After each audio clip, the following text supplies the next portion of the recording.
LIC जिंदगी के साथ भी जिंदगी के बाद भी एक ऐसी कंपनी,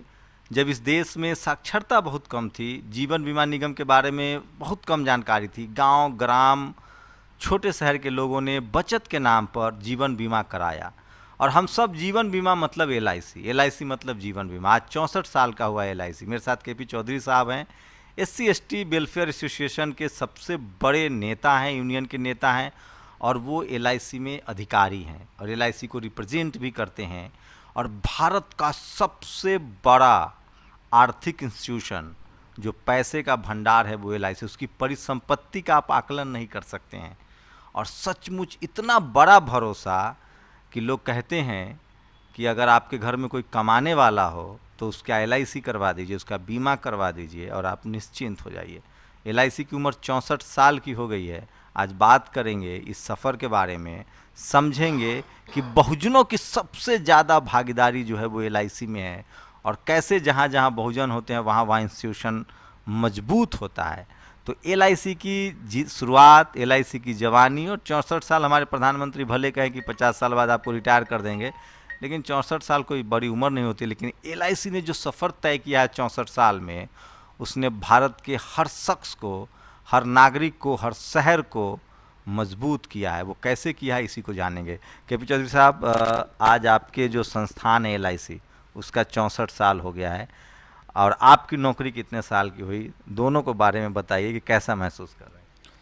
देखिए, पहले तो सबसे पहले भारतीय जीवन बीमा निगम के सभी अधिकारियों, कर्मचारियों को, उच्च प्रबंधन के सभी हमारे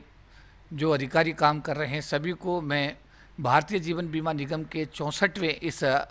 वर्षगांठ के शुभ अवसर पर हार्दिक शुभकामनाएं देता हूँ, मुबारकबाद देता हूँ। जैसा आपने कहा कि हर आदमी की एज होती है, जैसे 64 वर्ष हमारी भारतीय जीवन बीमा निगम को भारत की सेवा में अपना जो भी कंट्रीब्यूशन दिया है, उसके बारे में अभी आपने विस्तार से बताया। तो मेरा भी अगर सफ़र LIC में, मैं 84 में LIC में आया था, तो इस दृष्टि से मेरा भी करीब 36 वर्ष का एक लंबा स्पान कहेंगे कि भारतीय जीवन बीमा निगम के अंदर मैं स्थानीय, मैं पहले जब सबसे पहला मतलब आधा से ज़्यादा आपने LIC का साथ दिया है। हाँ, मैं कहूँगा कि मेरी नियुक्ति पहले मेरठ में मंडल में हुई, उसके बाद में फिर मैं शामली, खतौली शाखा, गाजियाबाद शाखा होते हुए मैं दिल्ली आया, और दिल्ली के ऑडिट डिपार्टमेंट में मेरी नियुक्ति हुई। और उसके बाद मैं निरीक्षण विभाग में 1993 में आया, और 93 से मैं निरीक्षण विभाग में दिल्ली के कार्यालय में कार्यरत हूँ। तो इस मौके पर मैं अपने सभी जो हमारे निगम के अधिकारी हैं, कर्मचारी हैं, करीब 1.25 लाख लोग भारतीय जीवन बीमा निगम में रोजगार पाने में सफल रहे हैं, और ये देश के लिए समर्पित टीम है। इसमें बहुजन की संख्या कितनी है? इसमें 31,000 लोग अनुसूचित जाति जनजाति समाज से संबंधित हैं, जो कि काफ़ी अच्छी संख्या है। और मैं माइनॉरिटी OBC मिला देते, माइनॉरिटी OBC अगर मिला देते हैं तो ये संख्या आप कह सकते हैं कि 50 के आसपास पहुंच जाएगी। मेरा ऐसा अनुमान है कि 50,000 तक जो है SC ST OBC माइनॉरिटी के कर्मचारी हो सकते हैं। तो मैं इस मौके पर यही कहूँगा कि ये एक बड़ा हम लोगों के लिए एक गौरव का दिन है, हमारे लिए एक बहुत ही ऐतिहासिक दिन है कि भारत की वित्तीय संस्था, जो कि बैकबोन कही जाती है, मैं देशवासियों को ये भी मैसेज देना चाहता हूँ कि जहाँ हमने करोड़ों लोगों को इंश्योरेंस दे करके उनके जीवन को हमने सुरक्षित किया है, साथ साथ जो पैसा हमारे बीमा धारकों से भारतीय जीवन बीमा निगम के पास आया, उसको भारत के विकास में लगाने वाला ये पहला अकेला संस्थान है। मैं बताना चाहता हूं, बहुत सारे नागरिकों को शायद इस बात की जानकारी हो या ना हो कि भारतीय जीवन बीमा निगम को जो आप लोग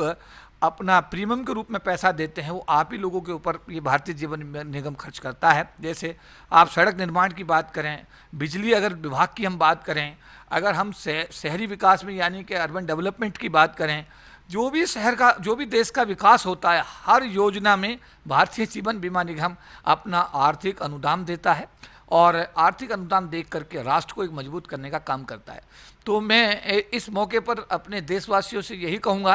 कि कोरोना की जो महामारी इस बीच में रही, इस बीच में LIC का बिजनेस काफ़ी अच्छा बढ़ा है। हमारे निगम के अध्यक्ष माननीय श्री MR कुमार साहब, हमारे 4 प्रबंध निदेशक इसमें काम कर रहे हैं, श्री मुकेश गुप्ता जी, श्री हमारे राजकुमार साहब, श्री T सुशील कुमार जी और विपिन आनंद जी। तो ये जो टीम है हमारी प्रबंध निदेशकों का, हमारे इनके ऊपर हमारे चेयरमैन हैं मिस्टर MR कुमार। तो इनके नेतृत्व में भारतीय जीवन बीमा निगम पूरे देश में बहुत अच्छा काम कर रहा है और हमारा बिजनेस कोरोना महामारी के होते हुए भी आज नए नए आयाम स्थापित कर रहा है। हमारे सभी जो जोन्स हैं, हमारे सभी डिवीजन्स हैं, बहुत अच्छा बिजनेस कर रहे हैं और ये पैसा जो हम लोग इकट्ठा करते हैं भारत के नागरिकों से, ये भारत के विकास पर ही ये लगता है। इस बात को समझना पड़ेगा कि ये पैसा जो आप लोग LIC को देते हैं, LIC ये पैसा आप लोगों के ऊपर ही खर्च करता है। ये जो अभी सुनने में आ रहा था कि लॉकडाउन में 50 कितने एजेंट हैं जो सरकारी नहीं है, जो एजेंट के तौर पे काम करते हैं, उनको 50 हमारे निगम के अध्यक्ष कुमार साहब ने निर्णय लिया कि जो हमारा फील्ड स्टाफ यानी अभिकर्ता विभाग, हमारा जो अभिकर्ता जो लोग हैं यानी एजेंट्स लोग जो बीमा करते हैं, उनको जहां फाइनेंशियल क्राइसिस आया तो ये तय किया कि सबको अग्रिम एक राशि के रूप में, एडवांस के रूप में 50,000 रुपये का सहयोग दे, जिससे कि उनको आर्थिक तंगी का सामना ना करना पड़े। तो पूरे देश में जितने भर भी एजेंट्स यानी कि अभिकर्ता जो हमारे काम कर रहे हैं, उनको ये आर्थिक सहयोग दे करके हमारे निगम के अध्यक्ष ने एक बहुत अच्छी शुरुआत की। और साथ साथ ये है कि किसी प्रकार की कोई कटौती, हमारे वेतनों से किसी प्रकार की कटौती नहीं की गई और जो भी कर्मचारियों का वेतन था वो यथावत रहा और जो भी उनको सहूलियतें दी जाती रहीं वो बराबर कंटिन्यू निगम के अध्यक्ष के रूप में। सर की LIC की परिसंपत्ति बहुत ज़्यादा है, शहरों में ज़मीन, बिल्डिंगें, ये मतलब देश की सबसे बड़ी वित्तीय कंपनी। निश्चित रूप से अगर मैं ये कहूँ कि भारतीय जीवन बीमा निगम भारत की एक फाइनेंशियल बैकबोन है तो ये अतिशयोक्ति नहीं होगी और भारत के विकास में भारतीय जीवन बीमा निगम का बहुत बड़ा अहम रोल है और इस रोल को इतिहास में भी जीवन बीमा निगम ने निभाया है और आगे भी इसको हमारे जो देश के नागरिक हैं, जो हमारे पॉलिसी होल्डर्स हैं, जिनका भारतीय जीवन बीमा निगम में पूरा विश्वास है, उनके विश्वास को और मजबूत LIC करेगी। और मैं ये कहूँगा कि जिस परिवार में अगर नहीं है इंश्योरेंस, अभी नहीं है, तो आप लोग इधर उधर ना भटकें और आप अपने प्रिय संस्थान यानी भारतीय जीवन बीमा निगम से परिवार के सभी सदस्यों को आप इंश्योरेंस कराएं और इसका एक फ़ायदा, आप जहां आपका जीवन सुरक्षित होगा, आप लोगों को एक सुरक्षा मिलेगी। जैसा हमारा नारा भी है, जिंदगी के साथ भी और जिंदगी के बाद भी, तो हम लोग, हमारा जो विभाग है वो आपके साथ हमेशा है और जो पैसा, फिर मैं रिपीट करूंगा, जो पैसा आप अपने निगम यानी कि भारतीय जीवन बीमा निगम को देते हैं, वो पैसा राष्ट्र के विकास में ही भारतीय जीवन बीमा निगम हमेशा इस्तेमाल करता है। क्लेम देने में आप लोग का 100% परफॉर्मेंस रहता है और निजी जो कंपनियां आई बीमा के क्षेत्र में, उसमें लेकर कितने चैलेंजेस हैं? क्या उसके बाद LIC ने और ग्रोथ किया और लोगों का भरोसा बढ़ा है? क्योंकि बहुत सारे लोगों ने चिट फंड भी किया बड़ी बड़ी कंपनियों ने निजीकरण के नाम पे। मैं ये कहूँगा कि जी कि निजी कंपनियां तो अपनी विश्वसनीयता कितनी मेंटेन कर पाई हैं ये तो भारत के नागरिक ही तय करेंगे, लेकिन भारतीय जीवन बीमा निगम की विश्वसनीयता पिछले 64 वर्ष में हर दिन जो है विश्वसनीयता बढ़ी है। इसका ये मैं कहूँगा कि जो हमारे अभी कोरोना में हमारे दुर्भाग्य से हमारे कुछ पुलिसकर्मी, कुछ स्वास्थ्य कर्मियों की डेथ हुई, तो हम इस बात को हमें बताते बहुत खुशी है कि हमारे विभाग के द्वारा सेम डे उनके घर पर उनका जो चेक था, जो उनका इंश्योरेंस का पैसा था, हमारे विभाग ने उनके घर पर सेम डे चेक पहुंचाने का ऐतिहासिक कार्य किया है। और समय समय पर जब भी ऐसी त्रासदी आई है, जीवन बीमा निगम का जो अभी आपने कहा कि जो क्लेम सेटलमेंट है वो इतना फास्ट है, इतना तेज है कि अब मैं कहूँगा कि हमारा भारत का एक हमारा पॉलिसी होल्डर इस बात के लिए प्राउड करता है कि वो भारतीय जीवन बीमा निगम के साथ इंश्योर्ड है। सर, जिस तरह से PSU का निजीकरण हो रहा है, कंपनियां फ़ायदे में फिर भी बेचा जा रहा है, अगर LIC के साथ ऐसा कुछ होता है तो वो देश के लिए कितना नुकसानदायक होगा? देखिए, LIC एक फाइनेंशियल इंस्टीट्यूशन है और भारत सरकार की इसमें सॉवरेन गारंटी होती है और भारतीय जीवन बीमा निगम भी भारत सरकार के वित्त मंत्रालय द्वारा नियंत्रित की जाती है। तो मैं ये कहूँगा मैं कहूँगा कि एक one of the best public sector undertaken PSU Bharat का है। उसमें भी सरकार ने 10% का IPO लाने का जो निर्णय लिया है दुर्भाग्यपूर्ण है, लेकिन वो स्टेट बैंक में भी लाए हैं। सरकारी विभागों को बेचने की प्रक्रिया, मैं तो कहूँगा भारतीय रेल भारत का सबसे बड़ा डिपार्टमेंट डिफेंस के बाद में, उसमें भी अगर मान लिया प्राइवेटेशन हो रहा है, LIC के अंदर भी IPO आ रहा है, स्टेट बैंक में आ चुका है और सभी बैंकों की मर्जर की तैयारी चल रही है, मर्जर कर भी दिए गए हैं। निश्चित रूप से ये मैं एक रिप्रेजेंटेटिव होने के नाते, मैं क्योंकि सरकारी अधिकारी कर्मचारियों का रिप्रेजेंटेशन बड़े लंबे समय से कर रहा हूँ, सरकारी क्षेत्र बढ़ा तो सरकार के क्षेत्र में लोग नौकरी में आए, सरकारी क्षेत्र घट रहा है तो नौकरियां घटती जा रही हैं, इसके लिए रोजगार के अवसर कम होते जा रहे हैं। तो मैं तो यही कहूँगा एक रिप्रेजेंटेटिव होने के नाते कि ऐसी चीज़ें सरकार को नहीं करनी चाहिए और अगर अंतर्राष्ट्रीय दबावों के चलते आवश्यकता है तो सरकार को संविधान में संशोधन करके निजी क्षेत्र में पहले आरक्षण की व्यवस्था, महात्मा गांधी और बाबा साहब अम्बेडकर के बीच हुए पुनः पैक्ट को आधार मान करके संविधान में संशोधन करना चाहिए, निजी क्षेत्र में आरक्षण की व्यवस्था करनी चाहिए, और सरकारी क्षेत्रों का निजीकरण का तो देखिए मैं कहूँगा कि निजीकरण बिल्कुल नहीं होना चाहिए। रिप्रेजेंटेशन की बात करें तो आपने कहा कि बहुत ईमानदारी से डाइवर्सिटी को एलआईसी ने फॉलो किया, एससी एसटी ओबीसी माइनॉरिटी का रिप्रेजेंटेशन बहुत अच्छा है। क्या ये भी वजह है कि संस्थान बहुत मजबूत हुआ, क्योंकि यहाँ रिप्रेजेंटेशन रहा, भाग डाइवर्सिटी रही और लोगों ने बहुत मेहनत की है? निश्चित रूप से मुझे बहुत खुशी है इस बात को कहते हुए, और मुझे बड़ा प्राउड भी होता है कि भारतीय जीवन बीमा निगम 8 हिस्सों में 8 क्षेत्रों में बटा हुआ है। और आज बड़े प्राउड के साथ मैं देशवासियों को कहना चाहता हूं कि भारतीय जीवन बीमा निगम माननीय एम आर कुमार साहब जो हमारे चेयरमैन हैं, उनके नेतृत्व में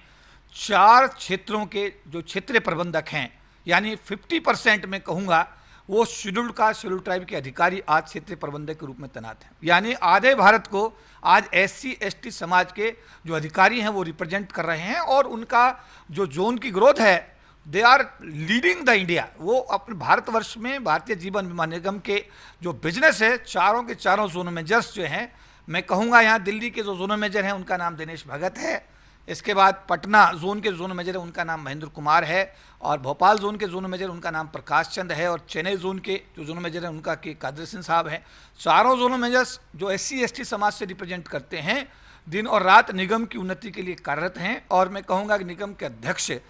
श्री एम आर कुमार साहब के वो चॉइस के कह सकते हैं कि बेस्ट अधिकारी जिनको माना जाता है, उनमें वो एम आर कुमार चेयरमैन साहब के भी चॉइस के अधिकारी हैं, और इसीलिए एम आर कुमार साहब ने उन चारों लोगों को क्षेत्रीय प्रबंधक प्रभारी बना करके एक बड़ी जिम्मेदारी दी है, और चारों अधिकारी उनकी कसौटी बिल्कुल खरे उतरे हैं, और बीमा के क्षेत्र में उन्होंने नए नए आयाम। दिनेश भगत साहब अभी हमारे कोलकाता के जोन मैनेजर थे, जो दिल्ली अभी आए हैं, उनका जोन टॉप में जोन रहा। इसी प्रकाश चंद जी और हमारे कादर सिंह साहब जो चेन्नई जोन के जोन मैनेजर हैं, ये वो जोन मैनेजर से इन्होंने इंडिया को टॉप किया है। तो ये जो अभी आपने कहा, मैं नॉर्दर्न जोन की अगर बात करता हूँ तो नॉर्दर्न जोन में 6 राज्य आते हैं, जम्मू कश्मीर से राजस्थान तक। उसके अंदर 17 मंडल हैं। 17 मंडलों के अंदर एससी एसटी समाज के 9 अधिकारी वरिष्ठ मंडल प्रबंधक के पद पर तैनात हैं। अब 17 में 9 तो ये मैं कहूँगा कि 50% से भी ज़्यादा रिप्रेजेंटेशन है। और नॉर्दर्न जोन इन 9 एसटीएम्स इंचार्ज जो काम कर रहे हैं, इनमें दिल्ली 1 के जो वरिष्ठ मंडल प्रबंधक हैं उनका नाम एलसी पीपल है, और दिल्ली DO 2 के जो वरिष्ठ मंडल प्रबंधक हैं उनका नाम धर्मपाल है। इंडिया में जब मेरिट बनती है हर महीने, तो इनका नाम दोनों मंडलों का भी टॉप जो 4 आते हैं, फर्स्ट सेकंड थर्ड फोर्थ में इनका नाम आता है। तो एससी एसटी समाज के अधिकारी जीवन बीमा निगम में जहाँ जहाँ उनको अपॉर्चुनिटी मिली है, वो अपने समाज का भी नाम रोशन कर रहे हैं, और अपने निगम का भी नाम रोशन कर रहे हैं, अपने राष्ट्र का भी नाम रोशन कर रहे हैं। तो ये सफ़र था, 64 साल का सफ़र हुआ एलआईसी का, और रिप्रेजेंटेशन को लेकर एलआईसी ने ईमानदारी से इम्प्लीमेंट किया, और इसकी ताकत देखिए कि आज भारत की सबसे बड़ी इंस्टीट्यूशन, इकोनॉमिकल इंस्टीट्यूशन है, वित्तीय संस्थान है, और लोगों को इतना भरोसा है कि आज भी सेविंग्स की भी बात की जाती है। अगर बचत भी करना है तो लोग कहते हैं कि एलआईसी से बेहतर क्या होगा। शुक्रिया सर हमसे बात करने के लिए। जी धन्यवाद। कैमरामैन तारा के साथ शंभू कुमार सिंह, नेशनल दस्तक, दिल्ली। नेशनल दस्तक की आपसे गुजारिश है कि अगर इसको बचाना चाहते हैं तो नेशनल दस्तक को सब्सक्राइब करने के लिए रेड कलर के सब्सक्राइब बटन को दबाएं, फिर बेल आइकन की घंटी दबाएं। नेशनल दस्तक को बचाने के लिए बहुत जरूरी है कि हर खबर को शेयर करें, लाइक करें, कमेंट जरूर करें।